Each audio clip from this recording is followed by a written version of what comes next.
et voici des explications pour pouvoir vous permettre de remplir ces fameuses fiches d'analyse. Bien, nous arrivons donc cette fois-ci sur la partie fiche d'analyse. Donc, nous avons terminé la partie présentation de votre PME. L'idée étant donc d'avoir un dessin le plus complet de l'environnement dans lequel vous avez donc réalisé votre stage. Comme ça, on va vraiment pouvoir se plonger dedans et comprendre ce contexte-là par rapport bien, à vos différentes missions. Donc, comme je vous disais, nous avons en principe, en BTS Gestion de la PME, un fichier Excel qui s'appelle le passeport professionnel, dans lequel vous allez donc retranscrire ces différentes fiches d'analyse. Personnellement, étant donné que je n'ai pas en ma possession, en tout cas on ne me l'a pas communiqué, une version de ce passeport qui, à mon sens, est suffisamment stable pour mériter d'être utilisé, moi j'attaque directement en fait ces fiches d'analyse directement sur Word. Donc dans les différentes sources que je vous citerai donc dans les différents commentaires, vous verrez qu'il n'y a pas du tout ce fichier Excel, il n'y a que des fichiers Word dans lesquels vous allez pouvoir apporter les différentes modifications. En plus, directement sur Word, on peut directement faire toute la mise en page et mise en forme, contrairement sur Excel où c'est beaucoup plus compliqué. Donc voici ce que l'on attend et donc je vous présente directement une fiche Word, en tout cas que j'ai découpé, et qui permettront donc de bien comprendre ce que l'on attend. Donc ces fiches d'analyse, tout comme on va dire la fiche de présentation donc, de l'entreprise, est là pour qu'on puisse comprendre tout ce qui s'est passé au cours de vos missions. Il y a deux parties dans ces fiches d'analyse. Il y a une première partie qui est la plus longue, en tout cas qui est assez complète. C'est très variable en fonction des missions si c'est plus long ou pas que la deuxième partie, mais la première partie va donc dessiner également un peu plus précisément le contexte de votre mission. Cela commence déjà donc, sans forcément parler de contexte, ici vous allez donc préciser quel est le numéro de fiche que vous présentez. Là on n'est plus du tout dans les SP que vous avez peut-être pu réaliser pour celles et ceux qui sont en formation initiale en cours d'atelier de professionnalisation. Nous sommes directement en fait sur une numérotation de fiches. La première fiche que je vous présente, c'est celle-ci. La deuxième fiche, c'est celle-là. Et bien sûr, elles sont totalement indépendantes. Tout dépend indépendante de ce que vous avez pu réaliser en AP. Donc tout dépend, on va dire, de la numérotation de ce que vous voulez présenter au fur et à mesure. Vous allez donc devoir renseigner la période de réalisation. Donc on n'est pas obligé de suivre un ordre chronologique. Encore une fois, comme je vous disais, tout dépend du sens que vous voulez donc donner à vos différentes situations, en tout cas, que vous voulez présenter ici dans votre dossier. Donc je précise le mois et l'année. Les modalités de réalisation, eh bien, vous avez la possibilité de présenter des fiches d'analyse que vous avez réalisées avant votre formation. Je pense notamment à des étudiants qui ont été en bac professionnel avant d'intégrer le BTS et qui, à travers justement leur expérience professionnelle, ont peut-être déjà pu réaliser des missions qui correspondent à la formation donc, du BTS. Et donc, vous pouvez bien sûr réutiliser ces missions-là pour pouvoir faire votre fiche. Sinon, il y a donc deux autres possibilités pour vous. Pendant la formation en établissement, c'est donc ce que vous avez réalisé en AP pour celles et ceux qui sont en formation initiale. Et sinon, vous avez donc pendant la formation dans une PME, c'est bien sûr votre stage ou votre formation en alternance. Dernier élément, vous avez donc la partie pour préciser est-ce que vous avez été en autonomie, c'est-à-dire véritablement seul, accompagné parce que vous avez eu un ou une collègue, votre tuteur ou tutrice qui vous a aidé. Et vous pouvez également être uniquement en observation, mais dans ce cas-là, on attend un certain nombre de productions parce que vous avez peut-être fait des prises de notes, vous allez peut-être faire un QQO, QCCP pour pouvoir justement définir un petit peu le pourquoi du comment de votre mission. Ça peut être par exemple, vous avez assisté et participé à la tournée d'un commercial sur une journée. Et dans ce cas-là, bien sûr, vous n'avez participé à aucune négociation. Néanmoins, vous les avez vus, vous avez pu l'analyser, vous avez pu en discuter par la suite avec le commercial et vous voulez utiliser cette situation pour justement la retranscrire dans cette fiche d'analyse. Donc c'est également possible, mais on attend dans tous les cas des annexes qui seront donc fournies pour cette mission-là. Également, ce n'est pas marqué dans un petit encart, mais vous voyez que tout en haut sera précisé est-ce que c'est une fiche d'analyse de GRCF, est-ce que c'est une fiche d'analyse de communication orale ou est-ce que c'est une fiche de communication écrite.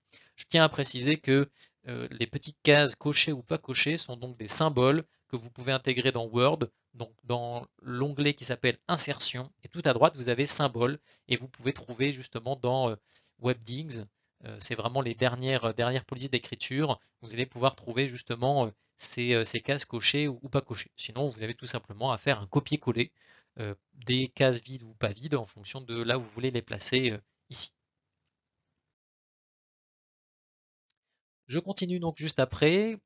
De manière très simple, vous allez donc devoir préciser donc les activités qui sont concernées, une ou deux activités. Donc ma situation professionnelle va concerner l'activité 1 ou encore peut-être l'activité 2 et 3. De manière très simple, vous arrivez dans la mission que vous présentez, c'est l'accueil clientèle. Donc quand on est donc dans l'accueil, on est dans l'activité 3. Donc vous allez nous présenter peut-être un capson casse, le script qu'on est censé utiliser pour accueillir justement une personne dans votre entreprise et vous allez ensuite bien vendre avec la facturation, éditer la facture et l'enregistrer sur l'ordinateur. Et donc là, on se retrouve dans l'activité 2. Donc c'est une seule mission peut nous donner une ou plusieurs activités. Arrive ensuite l'intitulé de la situation professionnelle. Quel est le nom que vous voulez donner justement à cette mission? On va éviter en fait de reprendre le nom de la tâche. Si vous êtes dans une mission de prospection, vous allez éviter de mettre prospection et contact. Voilà, le nom strict de votre référentiel. Vous allez plutôt prospection d'une nouvelle clientèle B2B, à savoir les artisans et les plombiers. Voilà. Bon, ça peut être un exemple. Plus on est précis et mieux c'est. Donc on est tout simplement sur un titre. Là, j'ai également un autre exemple avec la recherche d'un fournisseur d'une ancienne lumineuse si j'ai participé justement à cette activité, qui est donc cette fois-ci l'activité 4. Je vais préciser ici quel est le lieu, période et durée. Donc j'ai été soit dans mon entreprise, soit dans mon lycée. Donc préciser simplement cette information. Encore une fois, à quelle période et surtout la durée de réalisation. Voilà, j'étais en mission de prospection, ça m'a duré une semaine. Si ça a duré que quelques jours, ou un jour, ou même quelques heures, à vous de le préciser. Si vous êtes dans une opération de vente et que ça a été justement votre, essentiellement je dirais la mission principale de votre stage, et bien dans ce cas-là, ça sera 6 semaines où vous avez donc fait justement de la vente. Et on va commencer donc à dessiner le cadre général de la situation professionnelle. Là, dans l'idée, à aucun moment vous devez parler de vous. Ce n'est pas vous qui êtes là, c'est dans mon entreprise, voici ce qu'il se passe habituellement. Là, en l'occurrence, dans l'exemple que je prends, je suis donc dans une entreprise qui est très dynamique, elle réalise des événements, il y a un anniversaire qui arrive bientôt, et pour son anniversaire, habituellement, elle fait justement une journée porte ouverte. Comme ça permet à l'entreprise de présenter ses produits. Je peux être dans un autre exemple où mon entreprise est ouverte justement tous les jours pour accueillir des clients essentiellement en B2B et les vendeurs sont là, sont actifs et vont généralement accueillir le client pour savoir quels sont leurs différents besoins. Donc là, encore une fois, je ne parle à aucun moment de moi. Je parle uniquement de mon entreprise et de ce qu'il s'y passe. Et arrive ensuite le problème de gestion soulevé. C'est ici, en fonction de si vous faites une fiche de GRCF ou de communication orale ou de communication écrite, eh bien vous allez devoir écrire dans l'une des trois cases. Mais forcément, pas les trois, pas deux, uniquement une. Et c'est ici que vous allez pouvoir parler de vous. Moi, voici ce que j'ai fait, voici pourquoi justement ma mission a commencé. Donc là, vous allez pouvoir donc expliquer ce qui a déclenché votre travail. Quand vous ferez des fiches d'analyse donc de communication, eh bien ça sera donc sur les parties à côté et c'est là qu'on attend ces différents enjeux, enjeux relationnels, enjeux d'influence, enfin bref, vous avez tout le vocabulaire technique que vous avez donc vu en cours de communication et que vous allez donc devoir réutiliser ici. L'exemple que je poursuis avec justement cette recherche de fournisseurs d'enseignes lumineuses, et bien voilà, là j'explique que c'est justement euh, par rapport à cette journée porte ouverte, et bien ma responsable me demande de trouver un fournisseur et qu'il soit prêt justement pour cette journée porte ouverte qui a lieu dans pas très longtemps. Donc là, je peux parler de moi comme c'est le cas. Arrivent ensuite les différents acteurs, donc j'explique quels sont les acteurs en interne ou en externe qui participent à cette mission. Donc bien sûr uniquement à cette mission, on ne va pas refaire l'organigramme de l'entreprise. Là, en l'occurrence, j'ai donc ma gérante et mon fournisseur. Vous pouvez éventuellement parler de vous et vous placer, vous également, mais ce n'est pas une obligation. Les différents objectifs. On va éviter de donner comme objectif la tâche. Donc quand je suis sur une mission de prospection, eh bien mon objectif c'est pas de prospecter. On s'en doute bien, c'est logique, c'est cohérent. Par contre l'objectif c'est peut-être donc de développer le chiffre d'affaires. On peut également avoir comme objectif pour une prospection donc de réduire les risques pour pouvoir développer un segment. Donc soyez assez précis et généralement vous allez pouvoir trouver ces différents objectifs dans votre cours de GRCF. S'ils sont bien faits, vous avez forcément une partie où on va parler des différents objectifs possibles par rapport à la mission que vous avez donc réalisée.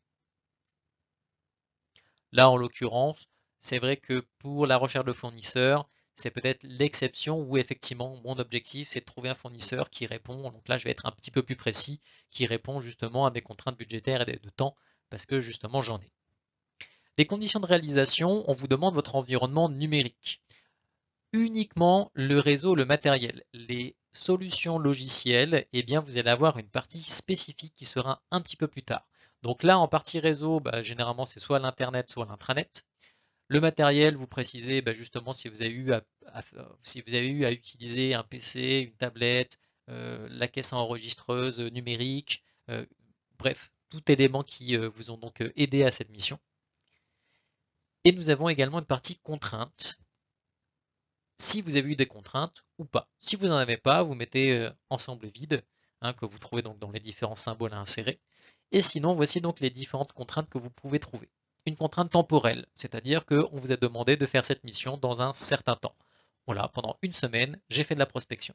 Il peut y avoir des contraintes organisationnelles. Il y a des procédures à respecter quand, par exemple, vous faites justement des relances clients, quand vous faites des réclamations, quand peut-être certains clients se présentent à l'entreprise, il y a une procédure parce que s'ils réclament justement le responsable, voilà, je dois suivre peut-être encore une fois une procédure. Donc à vous de le préciser ici. Je peux avoir des contraintes matérielles parce que mes logiciels sont peut-être pas mis à jour, j'ai des problèmes également au niveau de mes appareils qui sont en panne, donc précisez-le donc ici. Et dernièrement, je peux avoir des contraintes financières parce que le budget qui est alloué pour cette mission est également défini. Vous devez chercher justement un fournisseur, donc en l'occurrence là pour une nouvelle enseigne lumineuse, et bien peut-être que votre tuteur va vous dire vous avez 2000 euros, 3000 euros pour pouvoir investir dans ce besoin. Là, la situation professionnelle n'avait pas donc de détails, néanmoins, je vais repréciser ici que, parce que ça a été écrit dans mon contexte de ma situation professionnelle, donc là c'est pour un cours en AP, mon entreprise avait des difficultés financières et il y avait une date d'anniversaire à respecter. Donc je sais que j'ai une contrainte de temps qui va un petit peu m'embêter.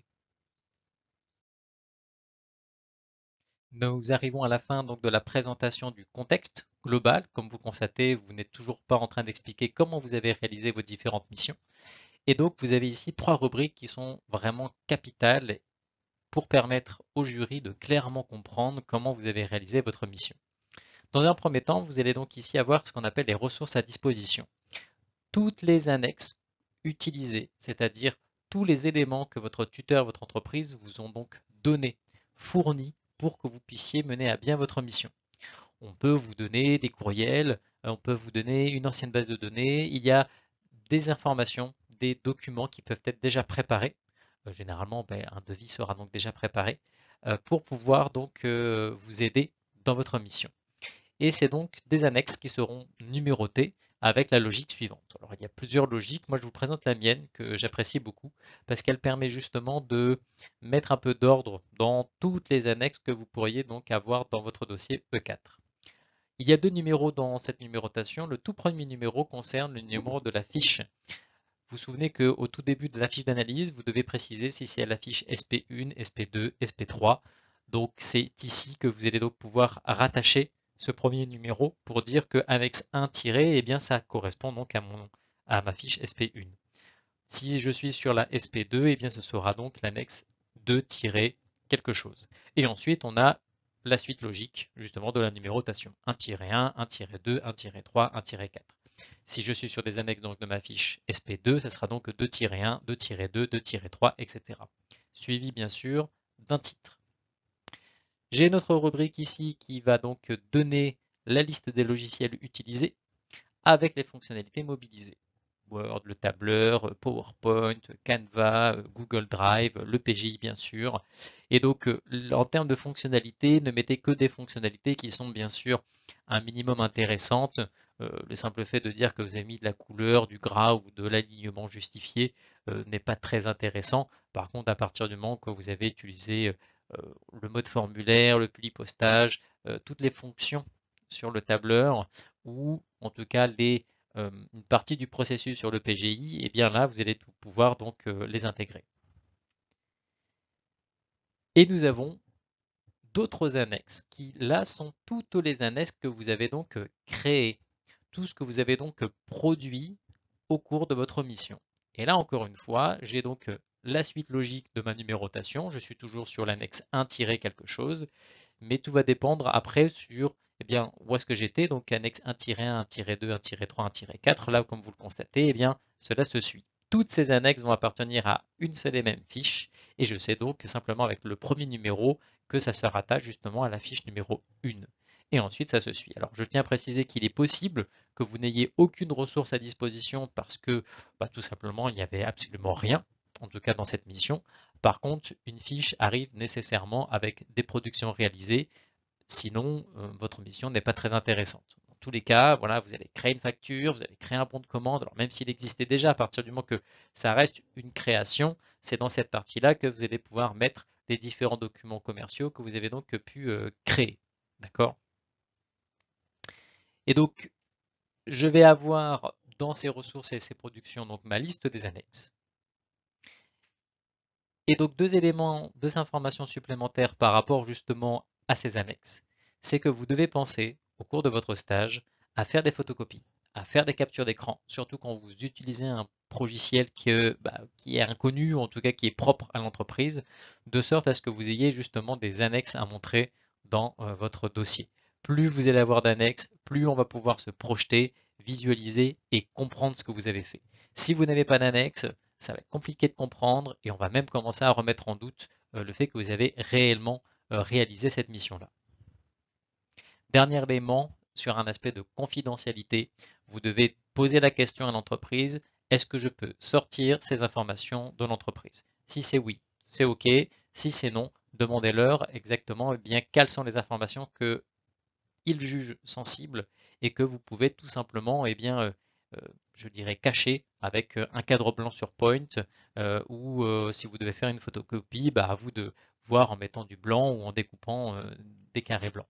Dans tous les cas, vous devez sortir de l'entreprise avec des informations et si vous demandez très clairement justement ce qui peut être caché ou pas, il n'y a aucune raison pour que l'entreprise vous refuse justement de sortir et d'utiliser ces éléments pour votre dossier. Un élément qui est bien sûr très, je dirais, logique. À partir du moment que vous êtes sur une mission sur des relances clients, là, vous pouvez d'ores et déjà cacher toutes les entreprises clientes de votre entreprise de stage, qui sont des mauvais payeurs. On va éviter de faire de la mauvaise publicité en mettant justement toutes les entreprises qui payent mal leurs fournisseurs avec le montant. Donc là, bien sûr, on va pouvoir cacher cette information-là. Il n'y a pas besoin de poser la question. Cela va de soi.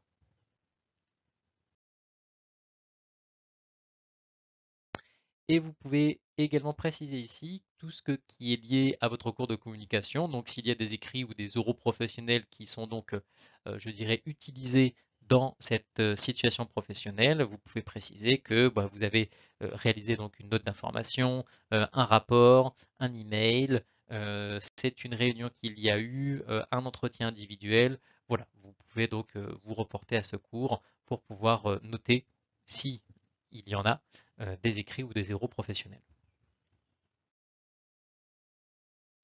Et nous arrivons enfin à la partie où vous allez donc pouvoir expliquer tout ce que vous avez réalisé étape par étape, tiré par tiré, pour réaliser cette mission.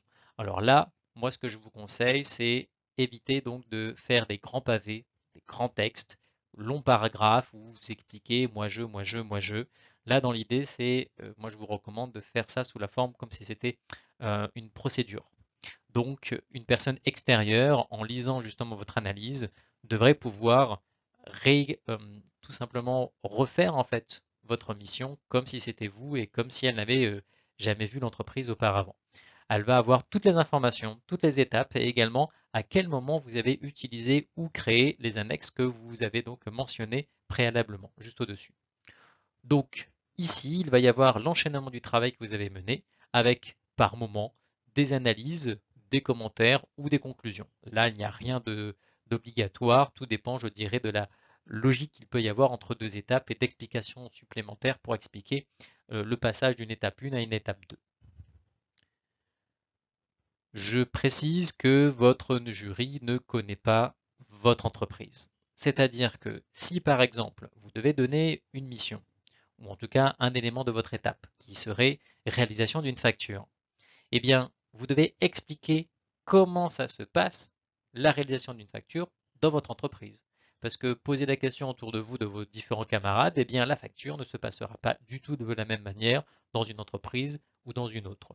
Parce qu'il n'y a pas les mêmes logiciels, parce qu'il n'y a pas forcément les mêmes informations, parce que tout simplement, donc c'est ici qu'il va falloir apporter eh bien, toutes les spécificités de votre entreprise, de sorte que eh bien, si moi, en lisant votre dossier et votre fiche, eh bien, si je suis assis au bureau de votre stage, eh bien, je vais pouvoir refaire votre mission. Parce que vous allez expliquer que pour faire une facture, il faut aller dans tel logiciel, il va falloir cliquer sur Fichier, Ajouter, les références clients, c'est ici. Et c'est là que je vous disais que faire des captures d'écran du PJ de votre entreprise et les glisser justement dans les annexes permettront réellement à bien comprendre eh bien, toute la démarche que vous avez suivie.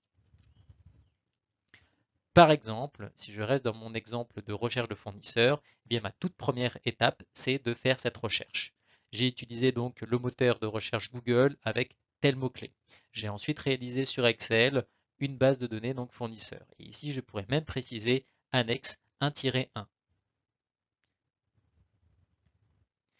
Et je termine par une toute dernière étape qui est donc une autocritique, à savoir tout ce que vous avez pu donc apprendre en termes donc de compétences professionnelles, en termes de qualité, quelles sont les pistes de progrès, qu'est-ce que cette situation vous a apporté, quelle est sa contribution dans votre développement personnel et professionnel.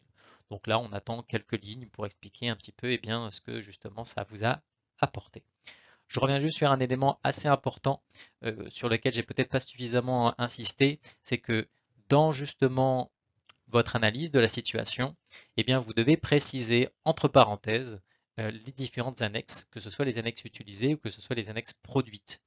Cela permettra justement, comme je vous disais, à la personne qui lira votre rapport, votre dossier E4, eh bien, encore une fois, de se projeter. Si j'explique que la réalisation d'une base de données fournisseur, qui est justement mon annexe 1-1 dans la partie production, eh bien, je vais pouvoir sortir, si j'étais justement le lecteur, sortir justement votre annexe et me rendre compte que, ok, c'est à ce moment-là que le stagiaire a utilisé son annexe ou elle a créé son annexe.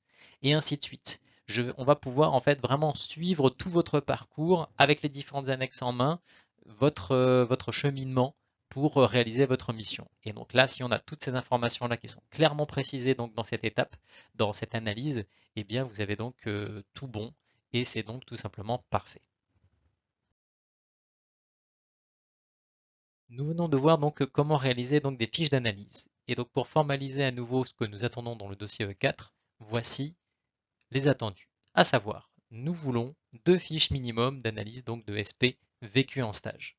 Vous devez couvrir, donc ces fiches doivent couvrir minimum 3 activités du référentiel parmi les 6 que vous avez et l'activité 2 obligatoirement. Donc vous vous souvenez, je vous avais précisé que une fiche pouvait couvrir une activité, mais elle pouvait également couvrir 2 activités. Je reprenais mon exemple qui était j'accueille un client, activité 3, et je fais une facture, activité 2. J'ai donc bien une fiche, bien sûr résumée de manière très brève, qui va donc me parler d'une situation, une seule et même situation, mais qui va me couvrir déjà 2 activités, dont l'activité 2. Il faudra juste que je trouve une autre activité, une autre situation, pourquoi pas une recherche de fournisseur ou une passation de commande et une réception de commande fournisseur. Et ça me permettra de ce fait d'avoir 3 activités euh, parmi donc les 6 que vous retrouvez dans votre référentiel. Ces activités doivent mobiliser le tableur et le PGI, mais si jamais le PGI n'est donc pas utiliser dans votre entreprise parce que ils n'en ont pas les moyens, eh bien vous allez pouvoir l'utiliser justement dans les deux autres fiches. Sauf bien sûr ceux qui sont donc en alternance et dans ce cas-là, vous devez faire, on va dire, une simulation en quelque sorte de ce que vous avez réalisé en stage, mais dans votre centre de formation, parce que dans votre centre de formation, vous allez forcément avoir un PGI. Donc vous devez refaire la situation vécue en stage, mais dans votre centre de formation avec le PGI. Une fois que vous avez donc réalisé ces deux fiches vécues en stage, eh bien vous devez faire un point. Alors sachant que cette partie s'adresse uniquement à celles et ceux qui sont donc en formation initiale, parce que si vous êtes en alternance, ces deux fiches-là ne sont donc pas demandées. Donc, pour celles et ceux qui sont donc dans un établissement scolaire, eh bien, vous devez faire un bilan de ce que vous avez donc validé à travers votre stage. Par exemple, vous présentez donc deux fiches d'analyse vécues en stage qui couvrent les activités 2, 3 et 5. De ce fait, vous devez, à travers les situations que vous avez donc réalisées dans votre cours d'atelier de professionnalisation, vous devez valider les activités restantes, à savoir les activités 1, 4 et 6. Et donc, à travers les situations professionnelles que vous avez donc vues dans votre formation, là en l'occurrence avec mes étudiants, c'est donc Greenpack Service et Guadabio, eh bien vous allez devoir extirper des missions complètes. Donc ce n'est pas la SP complète, mais uniquement certaines missions qui vont vous permettre justement de valider les activités qui vous manquent.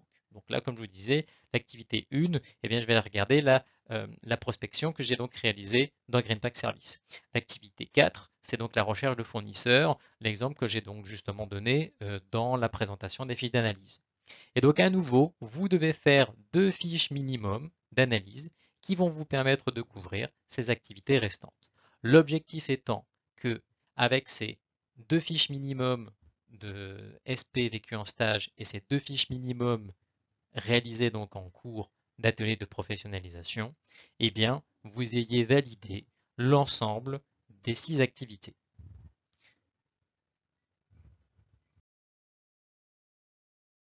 Après, c'est donc 4 fiches minimum de GRCF. On va donc vous demander des fiches de communication. En l'occurrence, vous allez devoir faire 2 fiches minimum d'analyse de situations de communication orale vécues en stage. Donc là, vous pouvez regarder tout ce qui s'est passé avec des acteurs externes ou internes, à savoir une vente auprès d'un client, la réclamation d'un client. Vous pouvez peut-être avoir fait des relances, soit écrites, soit téléphoniques. Là, en l'occurrence, ce sera plutôt téléphonique vu qu'on est en communication orale. Vous avez peut-être vécu des réunions de groupe, des réunions d'équipe, où il s'est joué justement des enjeux assez intéressants. Essayez de voir des situations qui sont bien sûr très intéressantes. Évitez de prendre juste un coup de fil. Bonjour, je m'appelle, donc je représente telle société et je commande tant de produits. Bon, si c'est simplement une petite passation de commande, bien sûr, ça ne sera pas très long et ça sera peu fourni. Essayez de voir un petit peu des situations un peu plus intéressantes que ça, où justement vous avez peut-être dû avoir d'autres supports tels que des scripts téléphoniques qui vous ont permis de réaliser ces situations. Vous avez donc aussi vécu des situations de communication écrite, encore une fois en stage, et là, encore une fois, en suivant la même trame que précédemment, que pour les fiches de GRCF, que pour les fiches de communication orale, on vous demande 2 fiches minimum donc pour ces situations de communication écrite. Et donc là, vous pouvez avoir vécu un public postage, vous avez peut-être envoyé des emails. Bon, il faut quand même que ce soit un minimum intéressant. Bon, l'écriture d'un email est peut-être un peu succinct, mais voilà, vous avez peut-être réalisé des notes de service, des rapports, des comptes rendus. Donc là, vous allez pouvoir regarder tout l'outillage que vous avez en communication écrite et que vous avez peut-être justement réutilisé en stage. Alors, je tiens à préciser que en théorie, vous devez essayer d'avoir des situations qui sont différentes entre les situations de GRCF, de communication orale et des communications écrites. L'idée étant d'avoir justement des situations différentes pour que ce soit le plus intéressant possible. Après, si vous êtes vraiment en manque d'exemples, parce que malheureusement vous étiez dans un stage qui était peut-être un petit peu pauvre, où vous avez toujours réalisé les mêmes missions, et bien dans ce cas-là, une seule et même situation peuvent vous donner des fiches différentes. Je prends le cas justement de relance client. Et bien pour pouvoir faire une relance client, vous pouvez faire donc une fiche de GRCF qui va expliquer les différentes étapes, les différentes procédures qui sont donc en place ou que vous avez mis en place dans votre entreprise. Donc là, on va revenir sur, justement, je vais avoir relance 1, relance 2, etc. Et vous allez pouvoir présenter tout ceci et également les résultats de votre mission.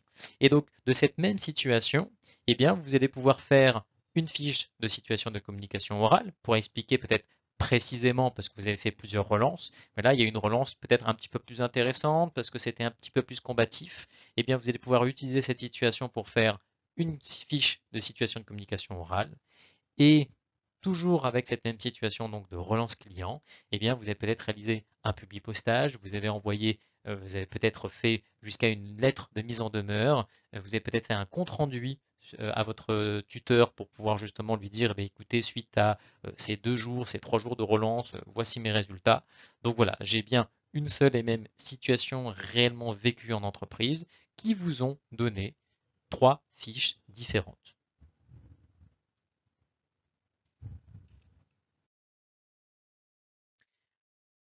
Pour terminer, une fois que vous avez donc fait bien sûr la présentation de la PME et les différentes fiches qui sont donc attendues dans votre dossier E4, eh bien vous allez pouvoir passer dans le dernier document qui est attendu et qui sera à présenter au tout départ de votre dossier, le document synoptique.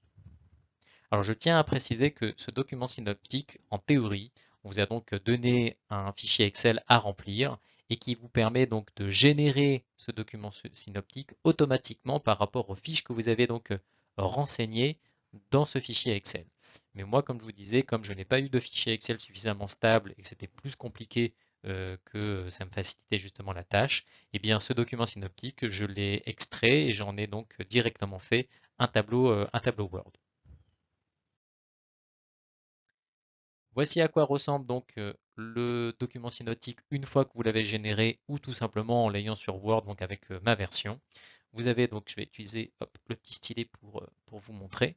Bon, c'est vraiment pas compliqué. Vous avez donc un nom et prénom à renseigner, le numéro de candidat uniquement pour celles et ceux qui sont en formation en alternance.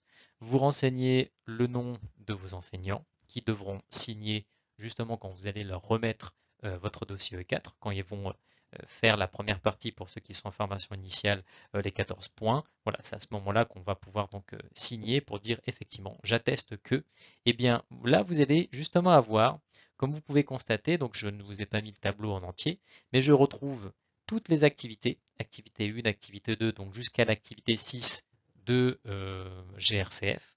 Avec, vous vous souvenez, en tout début de mes fiches d'analyse, je dois préciser si ma situation a été vécue avant, pendant la formation en établissement ou pendant la formation dans une PME ou dans une organisation si vous êtes par exemple dans une association. Donc ça sera effectivement ici à remplir.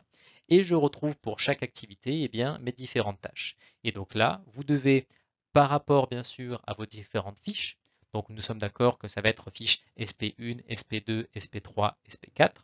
Vous allez donc devoir simplement renseigner, eh bien, est-ce que cette situation, vous l'avez vécue donc en établissement, donc je reviens sur cette notion-là, donc je suis en formation initiale uniquement et j'ai donc eu des cours d'atelier de professionnalisation et ma première SP que je vous présente vient justement de cette formation d'établissement, ou bien ma première fiche, c'est celle que j'ai vécue donc en stage. Donc, moi, dans la trame que je vous ai donc donnée, en principe, votre SP1, ce sera forcément une situation vécue en PME, étant donné qu'on commence par faire des fiches d'analyse par rapport à ce qu'on a vécu en stage. Pour celles et ceux qui sont bien sûr en formation en alternance, vous n'aurez que dans cette colonne où vous aurez donc vos SP qui seront donc renseignés. Donc comme vous le pouvez constater, j'ai donc le numéro de ma SP, j'ai ici la période, en tout cas juste le mois au cours duquel j'ai donc réalisé cette SP, et je vais donc tout simplement griser, je vais mettre un fond gris hein, dans mon tableau sur Word qui correspond justement aux tâches que je valide grâce à cet SP-là. Et c'est également dans ce tableau que vous allez donc pouvoir renseigner les fiches de situation de communication orale et de communication écrite. Alors soit vous les formalisez en SP, donc ça sera en plus tard SP. Du coup, si on a 4 SP en GRCF, ça sera donc SP5, SP6, SP7. Moi, pour pouvoir distinguer un petit peu plus, j'aime bien les formaliser sous la forme de SCO et SCE. SCO pour situation de communication orale, SCE pour situation de communication écrite, donc SCO1, SCO2 et SCE1, SCE2. Et encore une fois, vous mettez donc une date, un mois avec une année, et vous pouvez donc le préciser eh bien, à quelle activité cela concerne. Parce que je vous rappelle que eh bien, toutes les tâches de communication, et donc ici les fiches de communication que vous allez donc présenter, appartiennent nécessairement à une activité. Parce que dans votre référentiel, vous l'avez normalement remarqué que toutes les dernières activités, eh bien, vous voyez que c'est bien une activité, une tâche de communication. Communication avec des acteurs internes. Et donc là, vous le verrez également pour la fin, à la toute fin dernière tâche donc de l'activité 2, l'activité 3, l'activité 4 et l'activité 5.